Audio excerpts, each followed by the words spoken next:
राजनीति में एक बार फिर से जोरदार भूचाल आ गया है, जब करणी सेना के गुंडों ने रायबरेली में राष्ट्रीय शोषित समाज पार्टी के प्रमुख स्वामी प्रसाद मौर्य पर हमला करने की हिम्मत कर डाली। थप्पड़ मारा गया, वो भी पुलिस की मौजूदगी में। और ये बताने के लिए काफी है कि यूपी में जंगल राज की जड़ें कितनी गहरी हो चुकी हैं।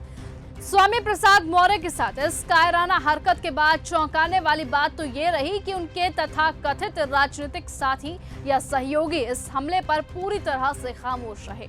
ऐसे में सवाल उठता है कि क्या मौर्य अगर एक दलित नेता ना होते तब भी कोई उनकी गरिमा के साथ ऐसा खिलवाड़ करता? क्या उत्तर प्रदेश में लोकतंत्र नाम की चीज बची भी है या नहीं?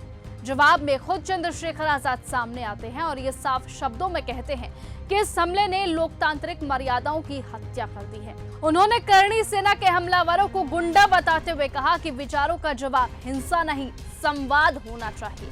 लेकिन यहाँ तो खुलेआम हाथ उठ रहे हैं, जूते चल रहे हैं और नेता मुस्कुरा रहे हैं। सीएम योगी के बुलडोजर के नाम पर ढोल बजता है, लेकिन जब पुलिस के सामने गुंडे हमला करते हैं तो वही बुलडोजर गूंगा हो जाता है। इस तरह की बातें चंद्रशेखर आजाद ने कही हैं। स्वामी प्रसाद मौर्य, जो पहले भी भगवान राम और रामचरितमानस पर अपनी विवादित टिप्पणियों के चलते सुर्खियों में रह चुके हैं, आज फिर निशाने पर आ गए हैं। लेकिन इस बार हाथ में सिर्फ बयान नहीं, थप्पड़ भी पड़ा है। रोहित द्विवेदी और शिवम यादव नाम के ये दो युवक कथित तौर पर करणी सैनिक हैं और अब चर्चा में है। लेकिन सवाल यह है कि उन्हें यह साहस मिला कहां से?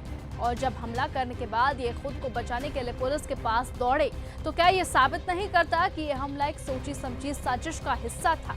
स्वामी प्रसाद मौर्य पर चप्पल और जूते फेंकने की घटनाएं पहले भी हो चुकी हैं, मगर इस बार थप्पड़ की गूंज सत्ता की दीवारों को चीरती हुई निकली है।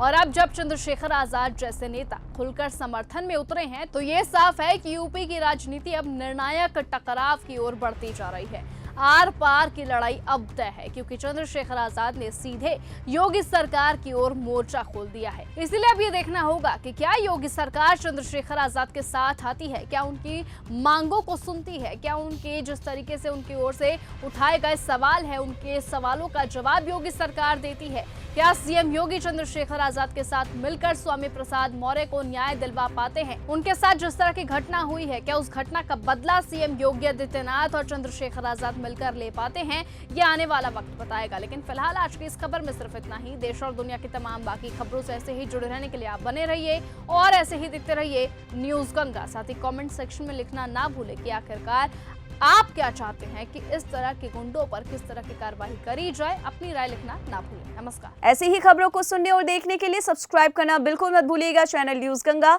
खबरें अच्छी लगी तो लाइक का बटन दबाना बिल्कुल मत भूलिएगा। कमेंट बॉक्स में टाइप भी कर सकते हैं और हाँ, शेयर करना भी बिल्कुल मत भूलिएगा।